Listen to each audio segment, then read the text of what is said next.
And then it just seems like they're fast. All right. So we're going to go over 1 Kings 10 tonight. Yeah, crowd, try to keep it down a little bit. I know we got so many people in here. Hope you don't get hot. All of you that your nap went too long, we miss you, but hopefully you're tuned in listening. 1 Kings 10. So where we're at, Solomon has already built the temple. He's already built his house. What he's doing is he's building up his kingdom, building it better than ever before. The problem is, we'll see at the end of the lesson tonight, is he goes a little bit overboard. But this is the nature of us. It's something I learned in the New Testament. The Apostle Paul teaches, I think, is one of the greatest lessons that we as Christians need to learn in this time in our life, is to be content with whatever we have. Be content. We're going to see here that it doesn't appear that Solomon was content, that he wrestled with that. So the temple's finished, his house is finished, he's receiving many gifts from neighbors, and his fame is spreading across the world. This is what, if you go back in Deuteronomy, God was telling the children of Israel, if they walk in his statutes, if they obey, then he will bless them. And he will pour out of his treasures of heaven everything that they need. And so all they had to do was obey, but they wouldn't obey. So, but now things are going good. David set the kingdom up right. Solomon has started off on the good foot. So everything, God is showing these blessings. And here we are in verse 1 of chapter 10. We're going to see the blessings continue. It says, "Now when the queen of Sheba heard about the fame of Solomon concerning the name of the Lord, she came to test him with difficult questions." Now, theologians over the years have kind of disagreed. Josephus thinks she was from Africa, but most theologians from my studies believe that she's in the land of what they called Arabia. It's modern-day Yemen, which is in Saudi Arabia, down at the very bottom. So you've got Israel up here, the Dead Sea and Israel, and then you got Saudi Arabia and down at the bottom. So this is about 1,200 miles from Jerusalem is where she's coming from, and she's the queen of this area. This particular group of people that history records as being very prosperous, very wealthy people, because they were on a direct trade route from southern Africa all the way up to India. So everybody had to go through their area, so they did a lot of trading, and they became incredibly rich because of this trading. They developed a lot of trades and skills they picked up from other people, travelers coming across their lands. So this queen was wealthy beyond imagination. But here, all of a sudden, the providence of God, this queen who is super wealthy, has everything she could imagine, but for some reason, she wants to travel 1,200 miles to meet this Solomon. Now think about that. If she's got all this wealth, she's got the perfect trade route, everything's going for her, why is she wanting to go meet Solomon? And that's back to what I was telling you about, the nature of people. Solomon, writing his book, Ecclesiastes, it's all vanity. He was never satisfied. And we'll see next week, he ends up with 1,000 wives, 700 wives and 300 concubines. And he's just all the money in the world, as we'll see here in a little bit. But he's not satisfied. The same thing even for this woman.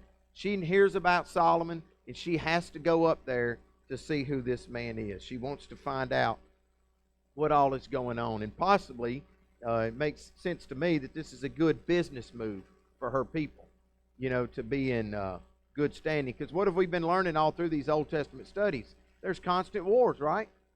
The Philistines and all these, descendants of Ishmael, all of these people, descendants of Canaan, they're all wanting to fight all the time. So it would benefit her to have this great King Solomon, all the children of Israel, on her side. So she makes the trip herself. It says in verse 2, "So she came to Jerusalem with a very large retinue, camels carrying spices." They were very famous in their area for a lot of different spices. It says she carried very much gold and precious stones. When she came to Solomon, she spoke with him about all that was in her heart. And Solomon answered all her questions. Nothing was hidden from the king which he did not explain to her.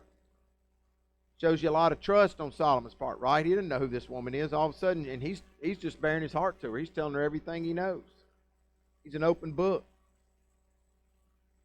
When the queen of Sheba perceived all the wisdom of Solomon, the house that he had built, the food of his table, the seating of his servants, the attendance of his waiters and their attire, his cupbearers, and his stairway by which he went up to the house of the Lord, there was no more spirit in her. As the King James might say, there's no more breath in her. Literally, the way in the vernacular today, it took her breath away.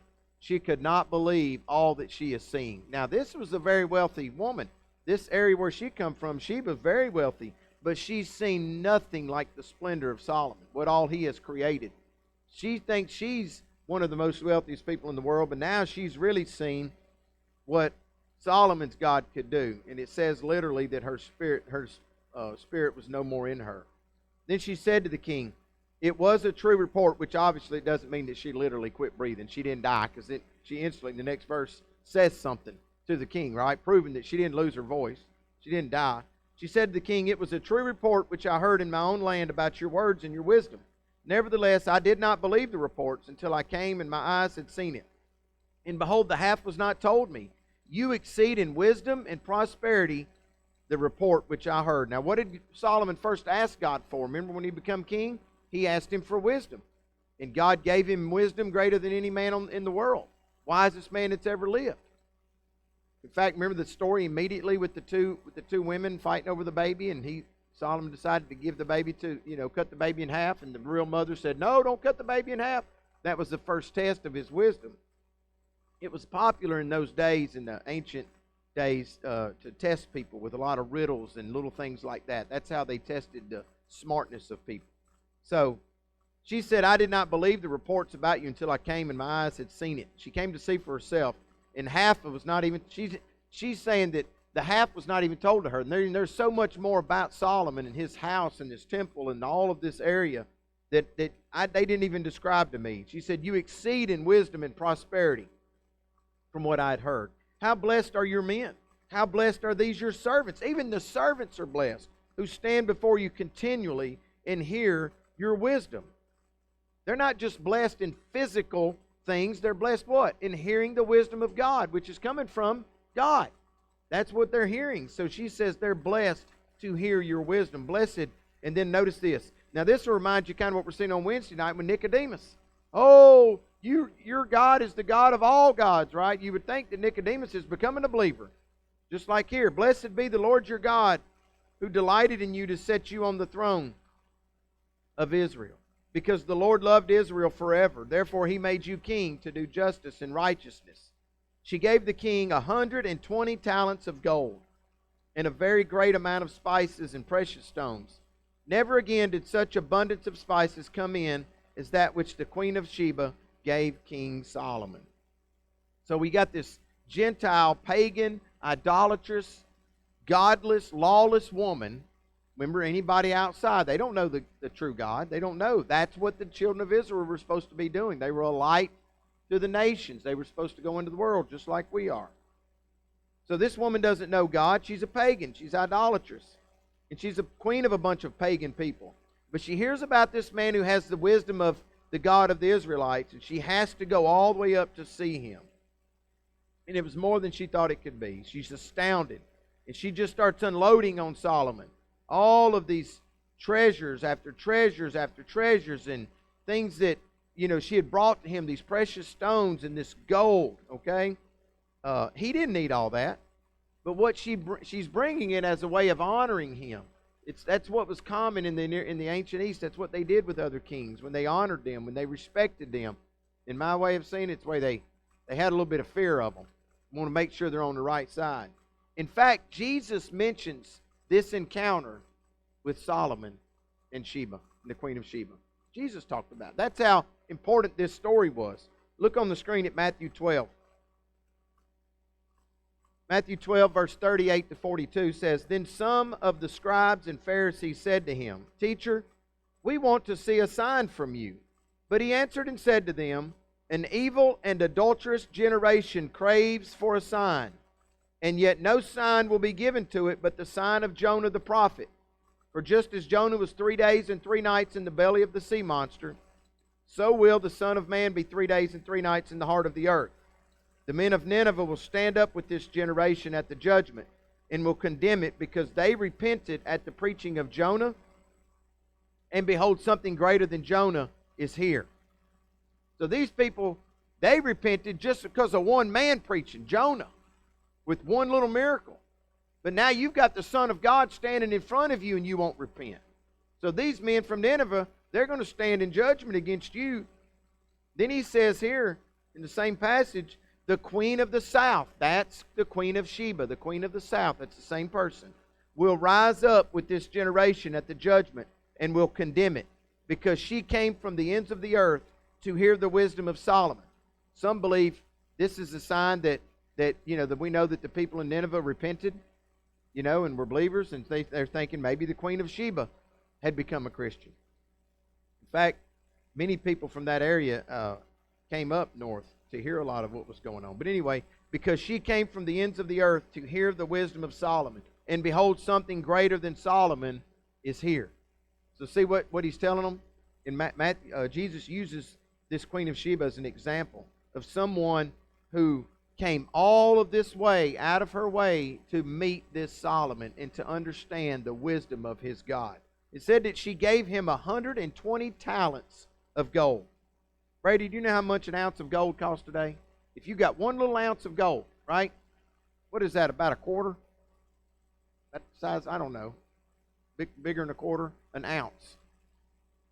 An ounce is worth $1,904 per ounce of gold today. 16 ounces are in a pound.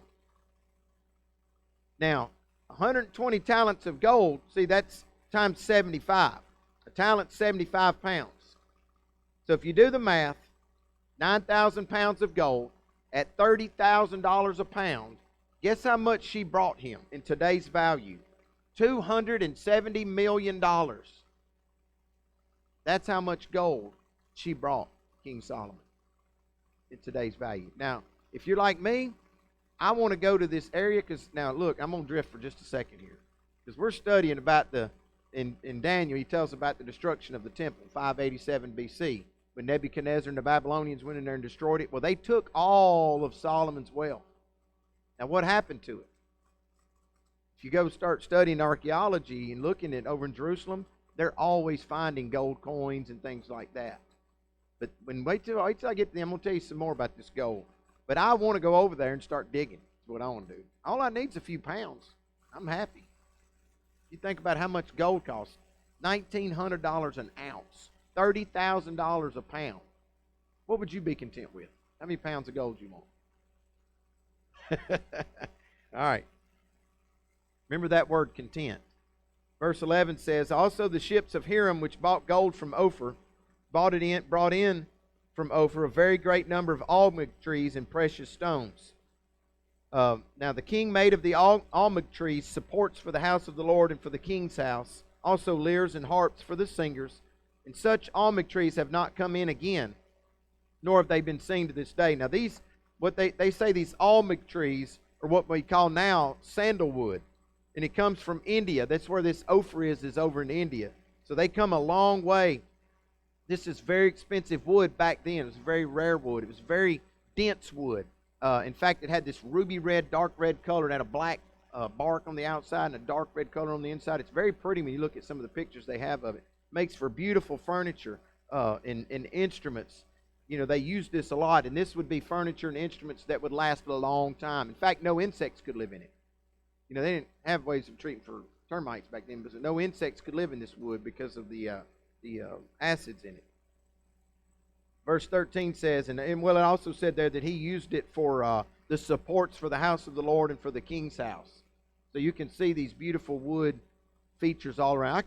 I wish I could go back in time and see what the temple in Solomon's house looked like. I bet it was just gorgeous with the cedar wood, with the gold laid all around it. I bet it was just absolutely beautiful.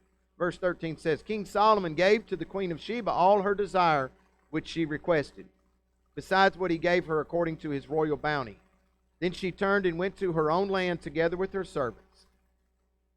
Now, some people speculate that one thing that Solomon gave her was a child, but there's no biblical proof of that, okay? That's just some other religious people in other parts of the world, and they all think that they're descendants of Solomon and this queen of Sheba, but there's no biblical support, no factual support at all of that. But that's what some people speculate. In verse 14 it says, Now the weight of gold which came into Solomon in 1 year was 666 talents of gold. That's $1.5 billion in today's money. And that's what Solomon was given in a year. That's a lot of gold. 666 talents of gold. Now, isn't it interesting, out of all the Bible, where else do we see that number?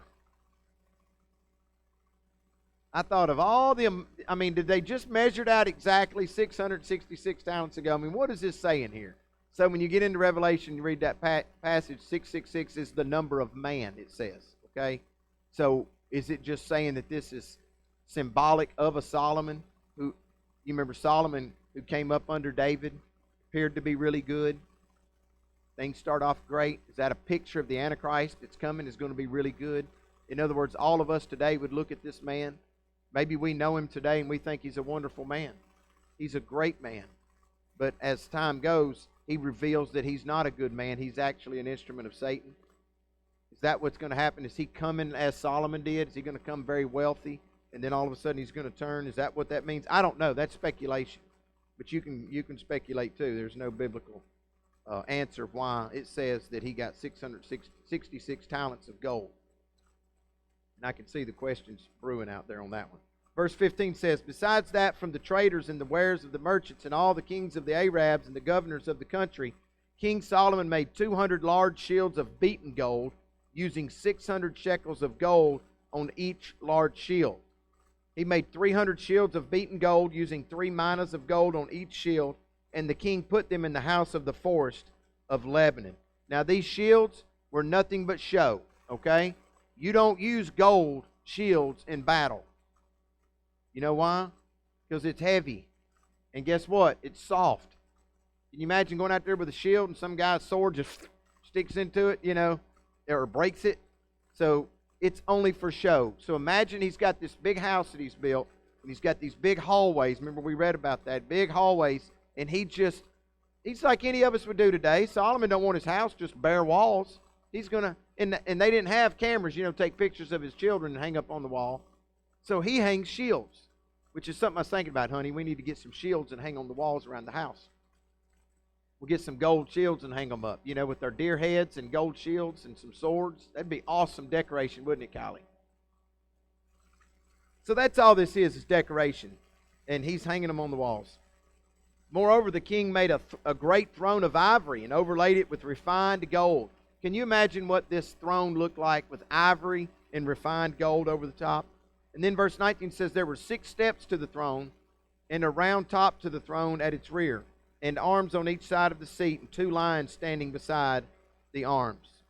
12 lions were standing there on the 6 steps on the one side and on the other. Nothing like it was made for any other kingdom. Isn't that interesting? So now you know why it took Queen of Sheba's breath away. She's blown away at what she's seeing. Now also, watch this. All of King Solomon's drinking vessels were of gold. Gold cups. And all the vessels of the house of the forest of Lebanon were of pure gold. None was of silver.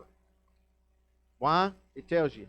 It was not considered valuable in the days of Solomon. I like when they put stuff in there like that. Just makes it easy for you. What's wrong with silver? Now, in fact, let me give y'all a little lesson here. When you're going out to eat or somebody comes over your house, you don't say, where's the silverware, unless you're asking for what? Real silver. If you just want utensils, you say, where's the flatware? Did you know that, boys? Yep. So if you're asking where's the silverware, then you're looking for real silver. So like if you go to eat at the White House or some king's palace or something, just remember that. You can ask them we use the sporks. We use the sporks at our house. So everything was gold, pure gold. Verse 22 says, For the king had at sea the ships of Tarshish with the ships of Hiram. Once every 3 years the ships of Tarshish came bringing gold and silver, ivory and apes and peacocks.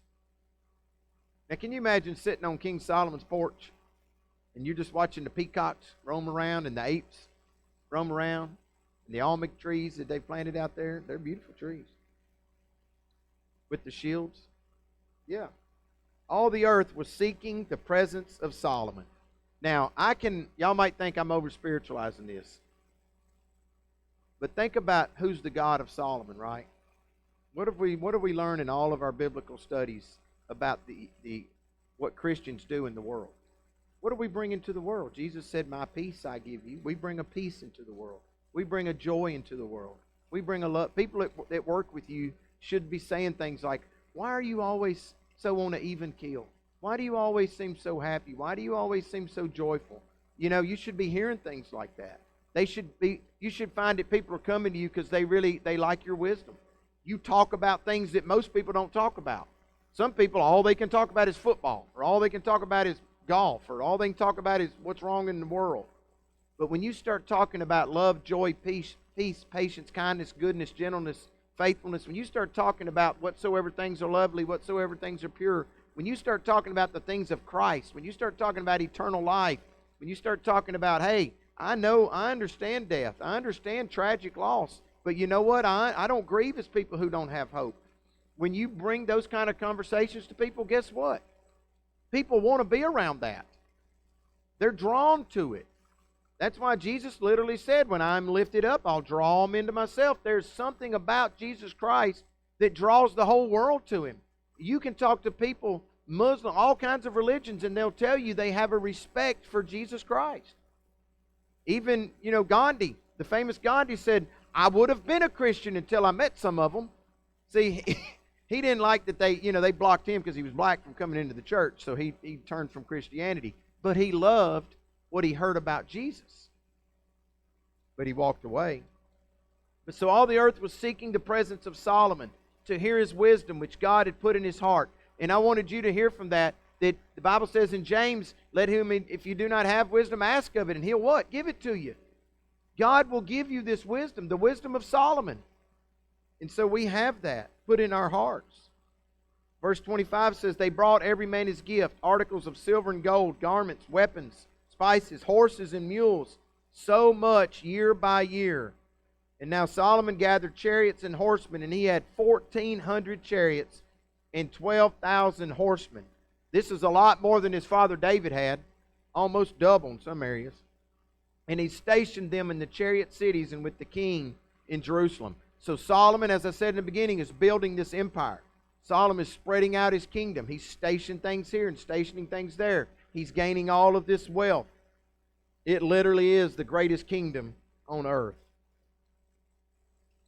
The king made silver as common as stones in Jerusalem. How many of you have ever looked at pictures of Jerusalem? It ain't nothing but rock over there, right? Just wilderness, desert, and rocks and stones. All of the ancient, like when you go and look at the Queen of Sheba's palace, it's just stones. That's all it is. And of course, it's all destroyed now. You can only see little remnants of it. But when you go look at, and you don't see obviously anything of Solomon's house or the temple, it was all destroyed, right? But they built out of stones. Can you imagine what she thought? I'm coming from this stacked rocks palace that I have to here's this cedar wood overlaid with gold, all these high arches, all these things we read about. I mean, it took her breath away. No kingdom on the earth had anything like Solomon's palace. The king, and in fact, that's just interesting that silver was as common as stones. And silver was not even that valuable. I mean, it's just all over the place. And he made cedars as plentiful as sycamore trees that are in the lowland. Also, Solomon's import of horses was from Egypt and Kew. This is over to the west of where Jerusalem is, over on the coast. And the king's merchants procured them from Kew for a price. Now, a chariot was imported from Egypt for 600 shekels of silver. That's 15 pounds in our day. 15 pounds of silver for one chariot. And a horse for 150. So that's about 3.5 pounds. 3.5 pounds of silver get you a horse. And by the same means they exported them to all the kings of the Hittites and to the kings of the Arameans. Now, what's the big deal with Solomon adding this much to his empire? Adding all of these horses, all of these chariots. And I'm going to remind you of something. This was strictly forbidden by God for His king. God never intended for His people to to go after this kind of worldly wealth, right? When they left Egypt, they took some goods with them, but it was temporary. Remember, he made them eat the leavened bread because they wanted the bread to get hard. So in a few days out in the wilderness, a few days later, when they're starving to death and they got nothing to eat, and they start whining, "Why'd you bring us out here to die, Moses?" What did God do? He poured manna from heaven upon them. He wanted them to learn to be dependent on Him. When you build this kind of empire, when you build this kind of wealth, what's going to happen to a person? They're going to turn from trusting in God, and they're going to trust in their own wealth. And I want to read that to you in Deuteronomy. Look on the screen at Deuteronomy 17, and we'll close with this. Moreover, God's given instructions to the children of Israel long before they get their first king. He's telling them, you're going to get a king one day, but here's the rules for when you get a king. He shall not multiply horses for himself. What would men do if they could multiply horses? They're going to build what? They're going to build bigger armies. And they're going to want to take over. He didn't want them to go and take over the whole world. He wanted them to do what? Tell the whole world who He was. Show the whole world that you love your Lord your God with all your heart, soul, mind, and strength, and you love your neighbor as yourself. That's an old law. It's not a new law. That was the same thing He meant for everybody. So when you go multiplying horses for yourself, then that's showing that you got a man that doesn't want to lean on God. He doesn't want to do what God, He is the King of Kings. He's the Lord. You don't want to do what He's doing. You're wanting to build your own kingdom. And how have I related that to us today? I said, you watching your own life, how you put up your own flag, how you put yourself up on the throne. You do everything that you want to do. How often do you stop and say, Lord, am I doing your will? Or am I doing my own will? You know, we're guilty of that. He says, nor shall He cause the people to return to Egypt to multiply horses. So is Solomon violating God's law? Of course he is. And he keeps getting them back and forth. Since the Lord has said to you, you shall never again return that way. He shall not multiply wives for himself. Why? Because his heart will turn away. He's going to, he's going to end up, we're going to see next week, he's going to end up with 1,000 women, 700 wives. You think he's got time to focus on the Lord? He's not even going to have time to, and that's when it ends up happening. You'll see what happens next week. Nor shall he greatly increase silver and gold for himself. Did we not see tonight that he has greatly increased silver and gold for himself? So Solomon's violating the basic commands for the king, just like that. And then it says there at the end about the Hittites, all the kings of the Hittites and to the kings of the Arameans. He is doing business with the very people that God told him to go in there and destroy. He told Moses, remember the Canaanites. These are descendants of Canaan. Canaan's the one the young Brookley read this morning from Genesis. Remember, Ham is the one who went and looked upon his father's nakedness, and his son Canaan got cursed. And that's where the Canaanite people come from. And that's who these Hittites and Arameans are. Solomon's back in business with them.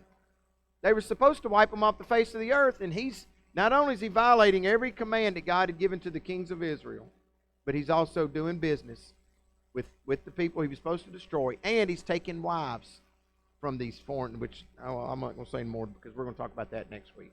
So, you feel sorry for Solomon? Had everything a man could ever want, didn't he? Thought he had it all.